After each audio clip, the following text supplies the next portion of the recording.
Hi everybody and welcome back for our final video, capítulo 10, ¿A dónde vas a viajar? To where are you going to travel? So it's kind of sad that this is our last chapter, but it's an interesting one and one that will be very helpful to you should you ever choose to travel abroad into another country. So um, that being said, we are going to go over some vocabulary today related to airport transactions as well as lodging and hotel transactions. Our main grammar topic this week is commands. So we'll be talking about two commands, usted commands, ustedes commands, nosotros commands, and vosotros commands. So lots of different types today. I've given you some examples and you should have plenty of time to go back and reference all of these should you need to. So let's get started here in el aeropuerto internacional, which I'm sure you can guess is an international airport. Here we have unos pasajeros. A male passenger is el pasajero, and a female passenger is la pasajera. So you have your male and female passengers here. This guy has a pasaporte, his passport, pasaporte. She has her maleta, her suitcase, her luggage here. Over here we have the revisión de equipaje, our baggage check, if you will. And over here she is facturar equipaje. She's checking her baggage. Facturar equipaje. She's also getting the boletos from this ticket man here. She's getting her tickets, los boletos. Okay, it's important to know if you travel to Spain, they do not use the word boletos for tickets. That's more of customary in other countries. In Spain, they use the word billetes, los billetes. Okay, so you have those. And notice that this man is asking the passenger if she prefiere ventanilla o pasillo. Does she prefer the window seat, the ventanilla, like earlier in Spanish 1, you learned the word ventana, window. A ventanilla is a little window. So do you want the little window or do you prefer the pasillo? Pasillo. And if you have studied Spanish in at other times as well, you may have learned pasillo to mean hallway, or in the airplane, the sense of the aisle. So would you prefer the window or the aisle seat, the ventanilla o el pasillo? Okay. Um, so you get to see sort of the international airport over here on the left side, but on the right you see the train station. So some important words there. You can see el revisor, the controller of the train. La estación de trenes, we're in a train station, of course. La taquilla, the ticket window. El andén, the platform. So you have some terminology there. Here are a few more words that are included in your book that you can take the time to go through, but some important ones for you to know. Aterrizar is to land, aterrizar. Despegar, to take off, or abordar, to board. Some important words there for your flight. You also may need to know el reclamo de equipaje, a baggage claim. El pase de abordar, a boarding pass. And unfortunately, we all need to know this word. La escala. An escala is something we all hate. La escala is a layover. La escala. Okay, so here's some words for you. You can pause your video here and review these if you'd like. These are mentioned in your textbooks. You have a little bit more time to go over those. A few activities here you'll be completing this week to help you prepare. I just want to go over a few of these. So this activity is titled A viajar, and it tells you to fill in the sentence using the correct vocabulary word that is most logical. So I'm going to do just a random one here. Number 2, it says, En el mostrador de la aerolínea, un dependiente nos pregunta si preferimos ventanilla o blank. So, at the airline counter, el mostrador de la aerolínea, un dependiente nos pregunta. So, at the airline counter, a dependent, or we might say one of the people who works there, nos pregunta, asks us if we prefer, si preferimos, ventanilla, a window seat, or blank. You know that the opposite of a window seat would be the, good, hopefully you're saying aisle seat, which in Spanish is the pasillo. despacio. Okay? So you can go through, fill all of these in using the correct vocabulary word. You also have to make some associations this week. So in this case, these activities are referring to opposites. So you're going to pick the word that is most opposite. So number 8 says pasaporte, a passport. The opposite of a pasaporte would be a visa, letter F. Number 7 tells you la llegada, the arrival. The opposite of an arrival would be a departure, which in this case would be la salida. Letter D, la salida. Okay? Now, in this chapter, there's also a quick little section on what we call relative pronouns. We have these in English and we use them a lot. In Spanish, they're not quite as counterintuitive, or excuse me, they're not quite as intuitive as they are in English. They're more counterintuitive. So you've seen the words que, quien, and donde for quite a while now in your Spanish learning careers. So let's take a moment to differentiate between each of these. Que is your most commonly used relative pronoun. It's typically translated as that, and it can be used with people or things. So notice, este es el tren que va a Córdoba. So this is the train that goes to Córdoba. The that in this case is referring to the train. This is the train that goes to Córdoba. El hombre que tiene la camisa azul es el conductor. The man that has the blue shirt is the driver. So notice that in this case refers to the man. So que can be used with people or with things. Okay? There are other times as well in English where we can kind of leave these out. So for example, the tickets you bought are for first class. In Spanish, you can't do that. You can't say, los boletos compraste son para primera clase. You can't, that just doesn't work. You have to include a que, a relative pronoun here, after your subject of tickets. So, los boletos que compraste son para primera clase. The tickets that you bought are for first class. Okay, whereas quien is generally, well, not generally, it's always used to refer to people. And it's used typically after the personal a or following a preposition or prepositional phrase like to, with, of, for, in, etc. So notice in this case we have a quien. So it's followed by a preposition a. So this is the woman, esta es la señora, a quien, to whom le debes dar el boleto, to whom you should give the ticket. So the to whom in this case is used. You might think of this in English as well. We wouldn't say to who, we would say to whom. You can kind of think of that as a differentiating factor. Here's another example using con, another preposition with. So las personas con quienes viajo están en mi clase. So the people with whom I'm traveling are in my class. With whom, con quienes, it's followed by a preposition. So we're going to use quien because we're talking about people. A lady and persons are both people. And they're followed by prepositions, a and con. Okay? Occasionally as well, you may see quien used in place of que when there are commas in place, usually separating the dependent clause. So, for example, los pasajeros quienes viajan en este vuelo ya abordaron. So the passengers who were traveling on this flight already boarded. Okay? Now, in this case, if you did not have commas in this sentence, you could say, los pasajeros que viajan en este vuelo ya abordaron. You could leave out the quienes. But the commas separate the passengers from the rest of the sentence. The passengers already boarded from the passengers that are traveling on this flight. So, depending on where your commas are, you can use quienes or que in this case. Okay, so I know these are kind of difficult. And this is one of those things that as you study Spanish and as your fluency skills begin to develop a little bit more, you'll start to do naturally in Spanish, the same way in English we start to naturally notice grammatical errors. Don't freak out too much about these.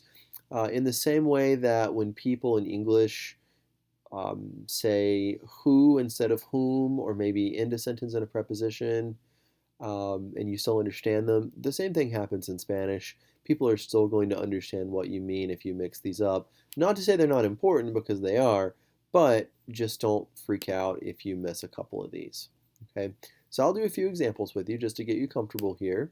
Our first examples, we're talking about Matilde. So Matilde es la amiga con blank. Paso mucho tiempo los fines de semana. So Matilda is the friend with blank. I spend a lot of time on the weekends. So the friend with that, con qué? I don't know. Or the friend with whom, con quien. Yeah, it should be con quien. Matilde es la amiga con quien paso mucho tiempo. El fin de semana pasado decidimos visitar a una amiga, blank vive, en Ciudad del Este. So, last weekend, we decided to visit a friend, blank lives in Ciudad del Este. We're saying a friend that lives, una amiga que vive, en Ciudad del Este. Nos encontramos en la estación de autobús. Blank está en el centro. We found ourselves in the bus station blank that is downtown.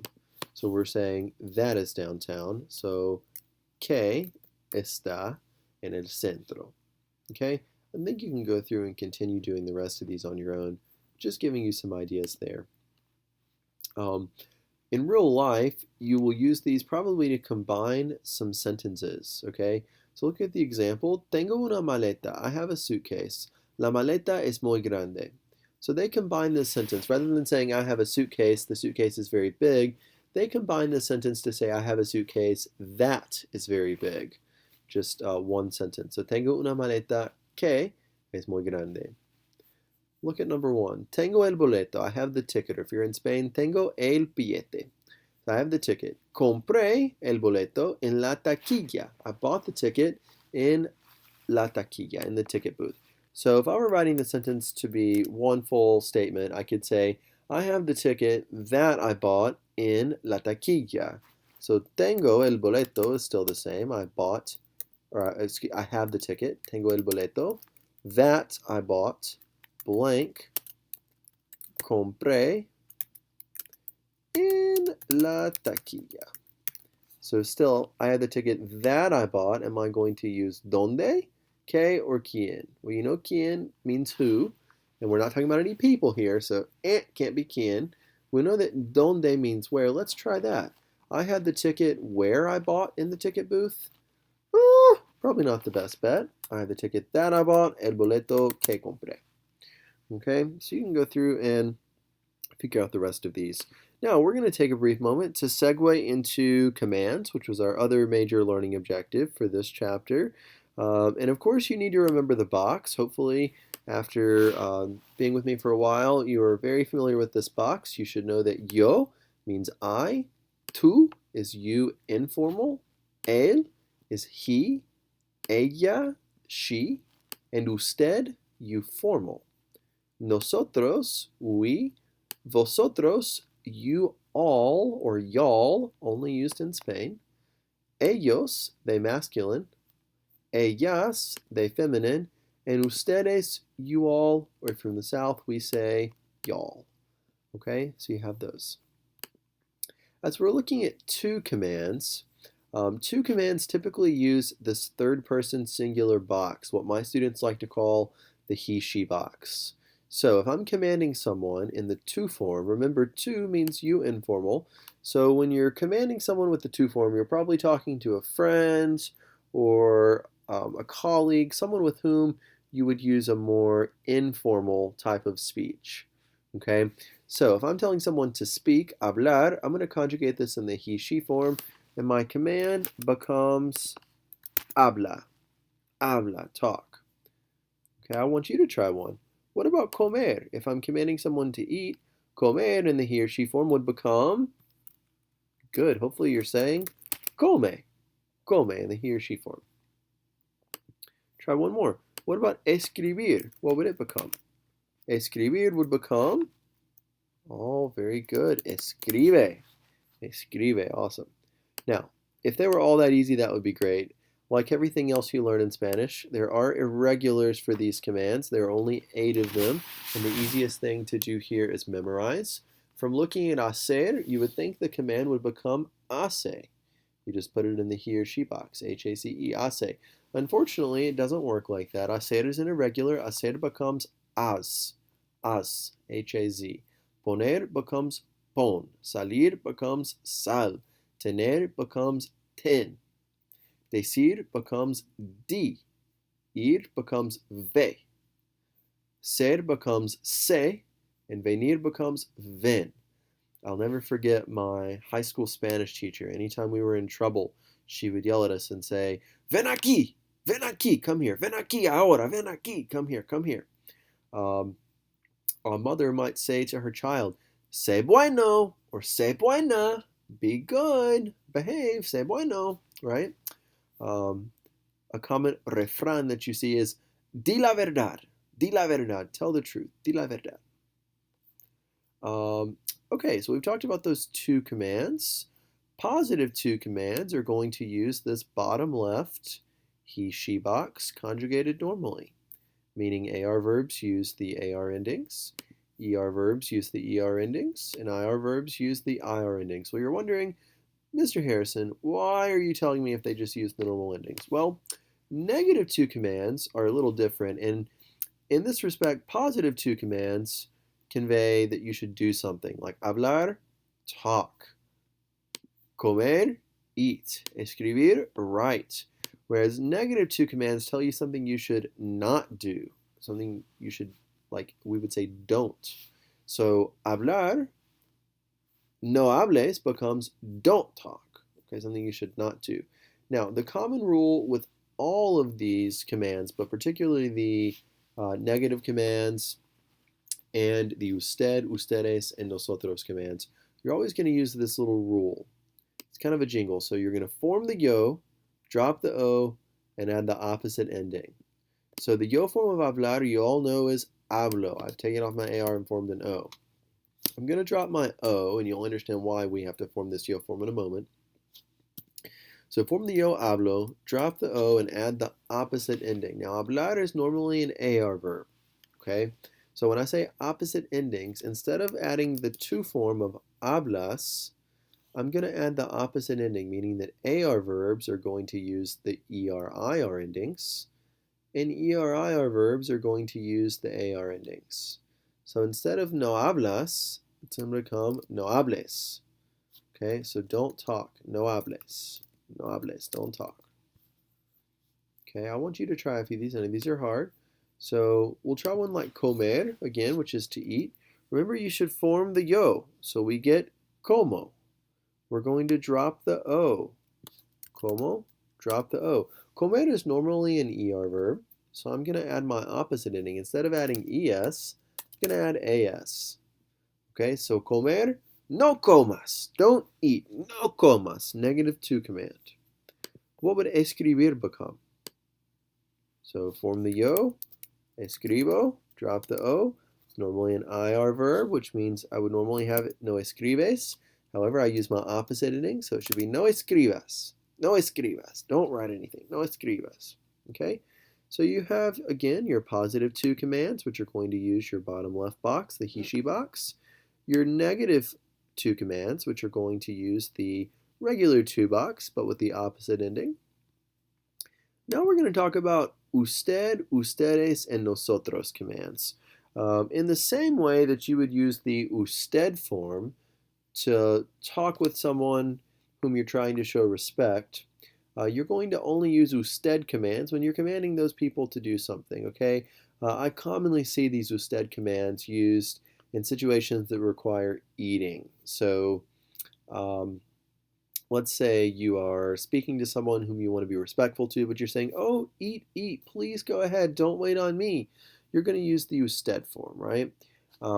Ustedes commands typically are addressing a group of people as a whole. So a Spanish teacher in a classroom full of students might say, repitan, por favor, asking people to repeat something. So talking to a group of people. And then nosotros commands are using obviously the nosotros form, and they're often translated as let's do something. So let's eat, let's go see a movie, let's do this. Okay, all of these follow that same rule as the negative to commands. You're going to form the yo, drop the o, and add the opposite ending of whatever particular box you're discussing. So, for example, comer. If I'm telling someone to eat something, I've formed my yo form of comer, which is como, dropping my o, and it's normally an er verb, so I would normally get come. But for the usted command, I'm adding the opposite ending of coma. So if you're telling someone in the usted form to eat, coma. If you're telling them not to eat, you just slap a no in front of it. So coma, no coma. Coma, no coma. You try this one. Hablar would be to talk. So form the positive and negative usted command for me here. Remember, form the yo, hablo. Drop the o, and add the appropriate ending. So it's normally habla. However, this is an usted command, so I'm going to use my opposite ending, hable. So hable, and to make it negative, don't talk. No hable. Hable and no hable. Pretty easy, right? Okay. Ustedes commands have the same kind of deal, okay, except we're using the ustedes box. So comer, again, I'm going to form the yo, como. I'm going to drop my o, and I'm going to add the opposite endings. So instead of comen, I'm going to do my opposite, en. So you get coman and no coman. So eat and don't eat. Coman, no coman. You try this one. Repetir. Ooh, be careful with this one. It has a stem change from E to I. Give this one a try. Okay, hopefully you formed the yo, repito. You dropped your O, and this is an usted command. So instead of using my positive endings of ERI endings, I'm going to use my opposite. So you should get repitan, repitan, and no repitan. Repitan, no repitan. So repeat, don't repeat. Okay, finally our nosotros commands are a little bit of fun here. So same thing, form the O, drop the O, add the opposite ending. Comer would normally be como, drop my O, normally comemos, but I use my opposite ending, so instead of EMOS, it's AMOS, so you get comamos and no comamos. Try this one. Go ahead and pause me and give this one a try. For celebrar, for my yo form, celebro, drop my O. Normally celebramos, in this case using my opposite ending, celebremos. And no celebremos. Okay? All right, there are a few things you should know here, and this is tricky about the nosotros commands. So if it's an AR or an ER verb, there are no stem changers for nosotros commands. That's natural because it's not in the boot, as we've learned before. However, IR verbs don't follow this pattern. So if it's an AR or an ER verb, there's no stem change. For example, cerrar is normally cerramos. I just changed my ending to cerremos. So my AMOS changes to EMOS because instead of using the AR endings, we're using our ER-IR endings here. However, my stem doesn't change. Cerrar is normally a stem changer from E to IE in the present tense. However, in this case, it does not change in either case in the nosotros command. Volver is the same. It's an ER verb, meaning it doesn't stem change. Normally it's an ODUE stem changer, but here in this case it does not. Volvemos, volvamos. Okay? So, AR and ER verbs, no big deal. Don't have to worry about them. But IR verbs do have a stem change in the nosotros command form. So notice pedir. The we form in the present tense is pedimos. No stem change because it's not in the boot. However, pedir is normally an E to I stem change in its other form. So you get pido, pides, pide, pedimos, and piden. Now, in this case, you get pidamos, pidamos, okay? Because it is a stem change in the nosotros command form. Same thing with dormir. It's an IR verb, normally duermo, duermes, duerme, dormimos, dormís, and duermen. So dormimos is the we form. In this case, you get dormamos. So my IR endings switch to AR endings. So instead of imos, you have amos. And then you do have this stem change as well. Durmamos instead of dormamos. Durmamos. Okay? Those are a little tricky. You can study those a little bit. We also had some time in a previous week to discuss car zar verbs. You learned that car changes to K, gar changes to gay, and zar changes to say. So car, gay, K, gar, gay, and zar, say. You learned that in an earlier week. In the command forms, this rule also applies, mostly just to maintain the sound of the word. So buscar, if we did not stem change buscar, we would end up with busco, drop the O, busé. Busé just sounds weird. So your car changes to K, busque. Same thing with llegar. If we didn't stem change, we would end with llegué, which sounds weird. Car changes to gay, llegué. Okay? So remember that. Verbs ending in car change to K. Verbs ending in gar change to gay. And verbs ending in zar change to say. Like anything else, there are irregulars, and these are verbs that you simply have to memorize. If you learn the base of these words, you can get to any of the forms, the usted, the ustedes, or the nosotros. Just learn the usted form. So dar changes to de. Estar, esté. Ir, vaya. Saber, sepa. And ser, sea. That's not si, okay? Sea. So you can make any of these plural simply by adding an n, which will be the ustedes command. So de is the usted form of dar, saying give. Den would be the ustedes form. Este would be the usted form. Estén would be the ustedes form. You can also get to the nosotros command by adding hemos. So de was the usted form. Den was the ustedes form. And demos would be the nosotros form.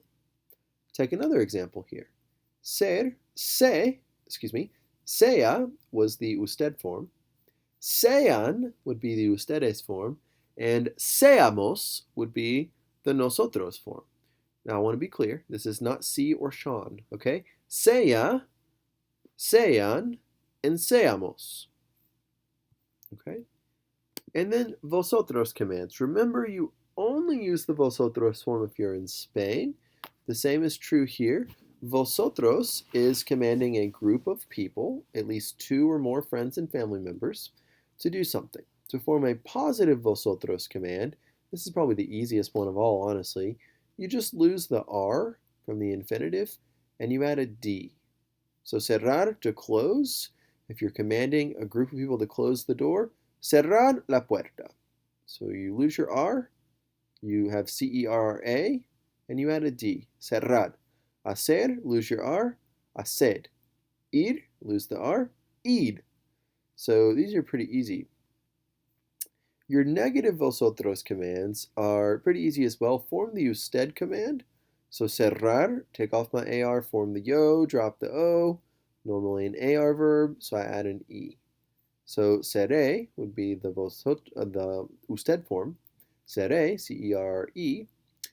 And then I'm going to add my normal vosotros endings. Ace or ice. So no cerrés. For hacer, form the yo. I'm going to type this out for you. Form the yo, you get hago. The usted form would be haga. And then, of course, I'm going to add my endings. Hagáis. So, cerrar, no cerréis. Hacer, no hagáis. Ir was one of our irregulars. It became vaya. And then I'm just going to add my endings. No vayáis. No vayáis. Okay, so pretty easy once you've learned these basic structures. Okay, a smidge more practice here for you. It tells you here in the directions to form some commands to give recommendations to each one of these people. So number 1 tells you, la señorita Laredo siempre se aburre en los vuelos largos. So Miss Laredo always gets bored on long flights. Me too. So what should we tell her to do? I always tell myself I should sleep. So we'll start with the verb for to sleep, dormir. Form the yo, which is duermo. Drop the o, we get duerm. Normally, in an usted command, because we're talking to only one person and it tells us to use formal commands, I would add the opposite ending. So instead of an E, I'm going to add an A. So I get duerma. So she's bored, tell her to sleep. To sleep, duerma. Duerma. Okay. Number 3 tells you los señores marqués siempre tienen mucha hambre cuando viajan. Mr. and Mrs. Marqués siempre tienen mucha hambre. They're always really hungry cuando viajan. What should we tell them to do? They should eat something. Comer.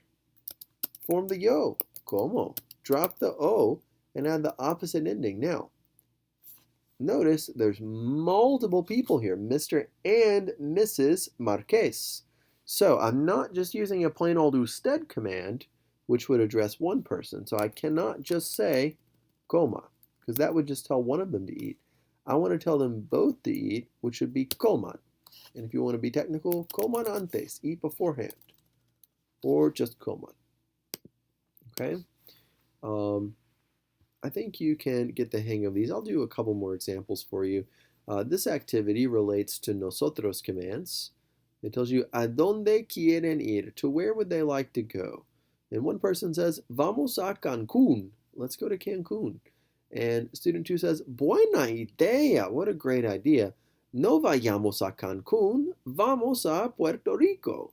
So they sort of use the opposite command here. So they say, let's not go. No vayamos. Remember, the nosotros commands are always translated as let's. So no vayamos. Let's not go to Cancún. Vamos a Puerto Rico. Look at number 2. ¿Cuándo quieren salir? When would you like to leave? So estudiante uno could say like, salimos. Let's see. Let's leave at 5 a.m. A las 5 de la mañana. And I want you to help me with this one. Okay. So in a positive nosotros command, I would start with my yo form of salgo, drop my o, and you would think I would add imos because it's an I verb. Remember, we use our opposite endings. So salgamos. Let's leave at 5 o'clock in the morning. Ooh, let's say student 2 is not a morning person, and they're going to say, oh, no salgamos a las 5 de la mañana. Let's not leave at 5 a.m., dude, because that's real early. Salgamos a las 7. Let's leave at 7 instead, okay?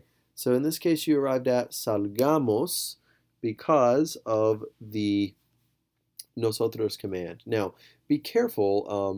I almost said salimos at first here without fully reading the directions because this person did use vamos in the present tense rather than a command form. So be careful.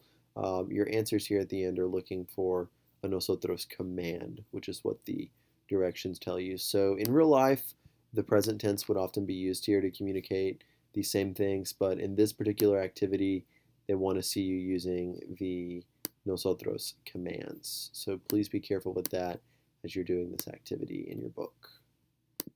Okay, our second part of vocab for this chapter relates to reception and hotels, checking in, that kind of thing. So you get some cool words here. You have el recepcionista, el recepcionista. Okay, so this is a receptionist, the guy working at the front desk, at la recepción, the front desk, the reception. El recepcionista.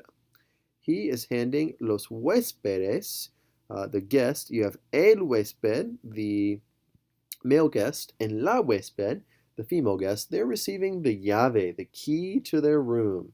Over here you have a camarera, a waitress, and el ascensor, the elevator. And over here you have escaleras, which are stairs, las escaleras.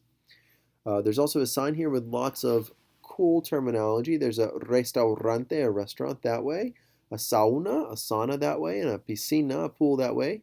Also, the gym is this way, el gimnasio, and then the business center, el centro de negocios, is this way as well. So, cool terminology. Some other words you might need to know if you're traveling abroad. You have some cool words like alojarse, to lodge oneself literally, or to stay, alojarse. It is a reflexive verb. You know how to do those from before. Registrarse is to check in. It looks like to register oneself, but registrarse is just to check in.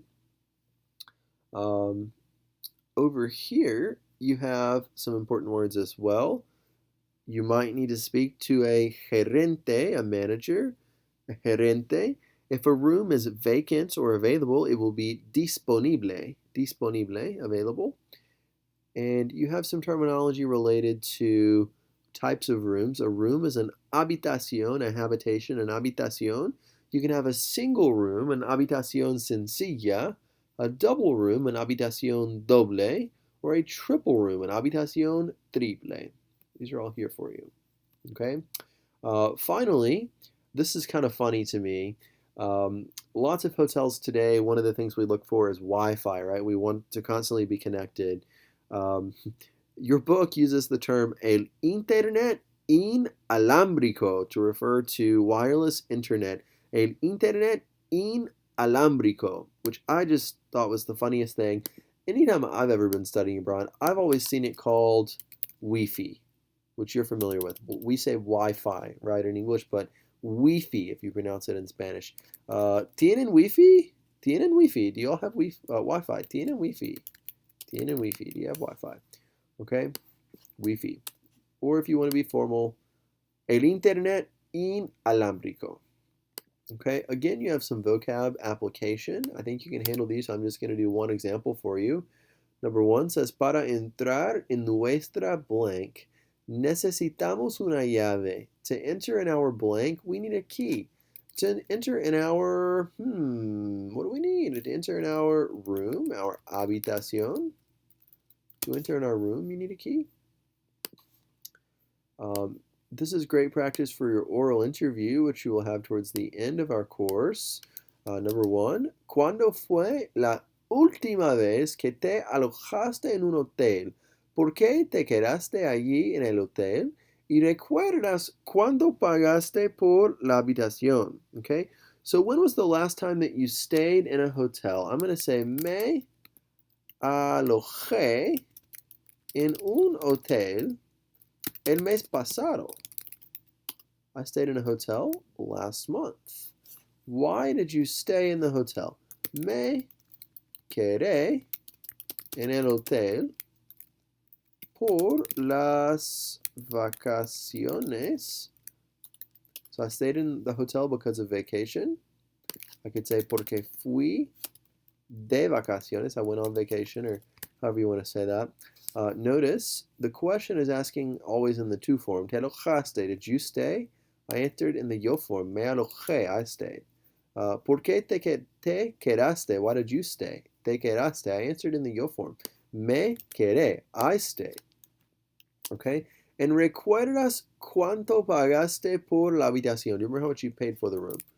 Pagué $1,000. $1,000. Pagué $1,000 or whatever. Okay? So I always answered in the yo form. Okay. This activity gives you a little bit of practice with those informal commands, those two commands. So number 4, we're using the verb hacer la cama, so make the bed. If you're telling your friend to make the bed, can I say hace la cama? No, I can't say hace la cama. I have to say haz. Remember, that's one of our irregular commands that kind of have to be memorized. Normally, our two commands, positively, use the bottom left box. However, this is one of your irregulars. Oh, I did number 4 in the number 1 box. Sorry. Haz. Number 1, if I would go in order here, tells you to llegar al trabajo a tiempo, arrive to work on time. Llegar in the he, she box in our command form is going to be, for a to command, llega. So arrive. Llega a tiempo, arrive on time. And number 8 is a negative command. Notice it has no in front. And it tells you no fumar en las habitaciones. Don't smoke in the rooms. So fumar, remember for my negative 2 commands, I form the yo, fumo. drop the O, and add the opposite ending. Instead of adding AS for an AR verb, I'm going to add ES. So no fumes, don't smoke, no fumes. I think you can do most of these. I enjoy this activity. I thought it was a little funny. The title is Un conflicto moral, a moral conflict. And it has a picture of an angel and a devil on each side of this guy. So el ángel, the angel, is saying, no tomes la cerveza, don't drink the beer. No tomes la cerveza. But the little devil on this side is saying, toma la cerveza, drink the beer, drink the beer. Okay, notice the verb tomar here in the positive to command has used the bottom left box, toma. Took off the AR and added back an A, toma. Whereas in the negative form, no tomes, don't drink. They formed the yo, tomo, dropped the O, and added the opposite ending. Instead of saying tomas, they said, no tomes la cerveza, don't drink it.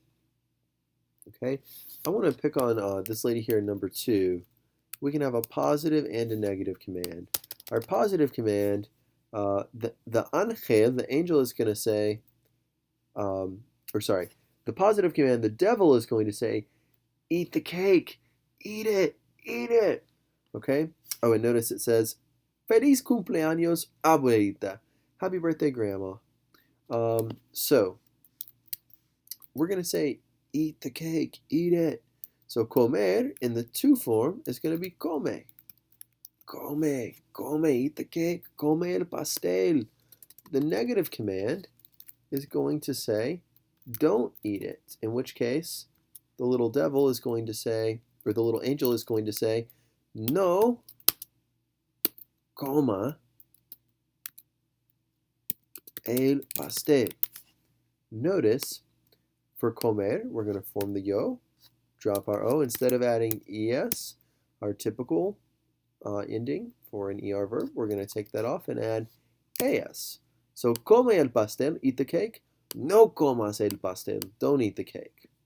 Come el pastel, no comas el pastel. Now, I want to teach you one more thing about commands. I know your brain is probably hurting after watching this video, so hang in with me. This is the last thing you have to learn.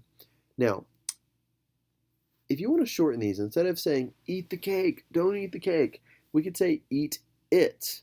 You noticed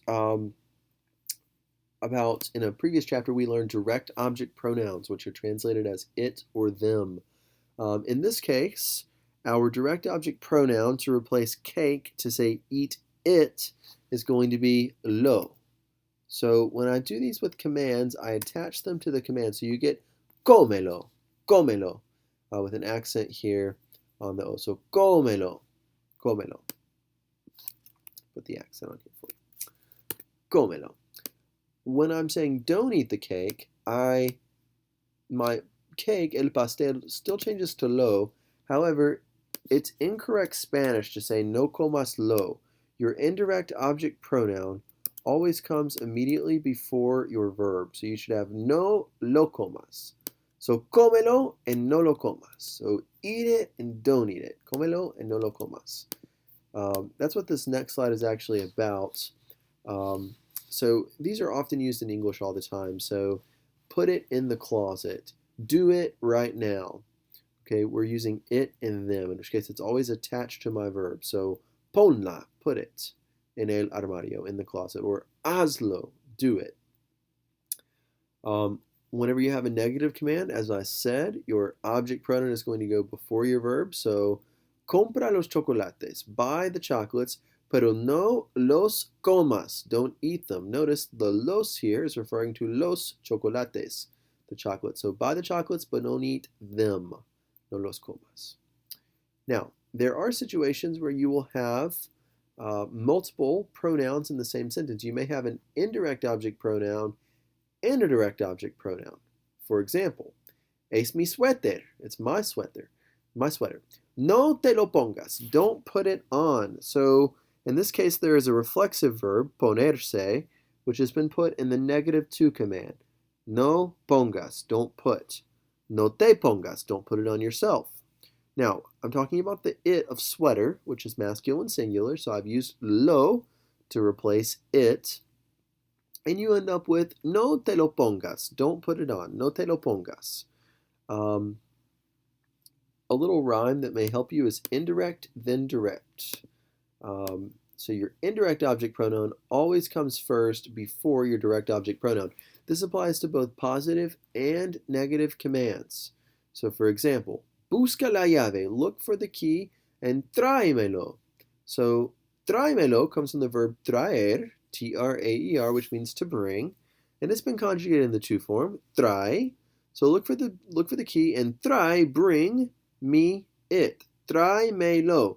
You cannot say tráelame. Okay, your indirect object pronoun, the me, is always going to come before your direct object pronoun, the lower la. So busca la llave, look for the key, and tráemela, bring it to me. Okay, you'll notice there is a written accent here, and you'll notice in our last example I added a written accent as well. The rule here, whenever you start adding your direct object pronouns, when you're creating a word with multiple syllables, with 3 or more syllables, you have to add an accent on the syllable where the stress would normally fall. And you can figure out where that is by going back and saying the original command. So, lavar, lava, your accent's on the A, lava, lávalos, your accent is still going to be on the A here, lávalos. Límpiala, you can hear the accent there, límpiala, my accent's going to be on the first I, and dámelo, okay, it's on your A.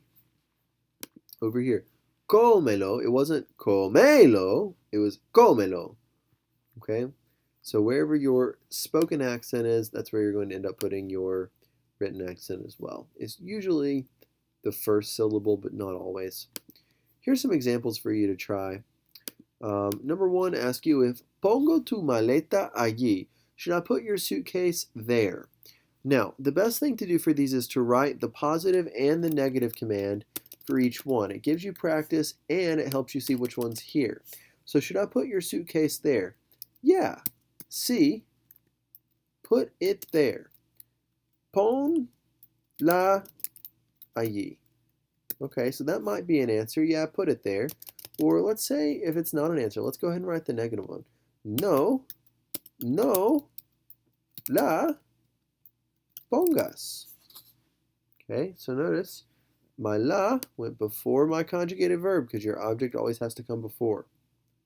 So ponla allí, put it there, or no la pongas, don't put it there. Oh, and I can put the there in there, allí. Okay, so it looks like our first answer is here. See, ponla allí. So number 1, the correct answer is going to be C. Okay, number 2, let's do one more together here. Pido más toallas. Should I ask for more towels? You can say, yeah, ask for them. So sí. Pedir in the to form in a positive to command is going to become pide. And the towels, las toallas, to say ask for them, is going to become las. Where's my accent going to go? Pídelas or pidelas? You know your verb here, pedir, becomes pido. Your accent's on this first I. Pídelas. Ask for them. Pídelas. Or if you don't want to ask for them, you would say no. No las pidas. Don't ask for them. No las pidas. So I got pido, my yo form. Dropping my O, it would normally be an ES, but this is a negative command, so no las pidas. Should be letter F here. Okay, I think you guys are getting the hang of this. Make sure you study your vocab, and if you have any questions about any of these things, please let me know. And thank you guys for being an awesome class. Have a great day.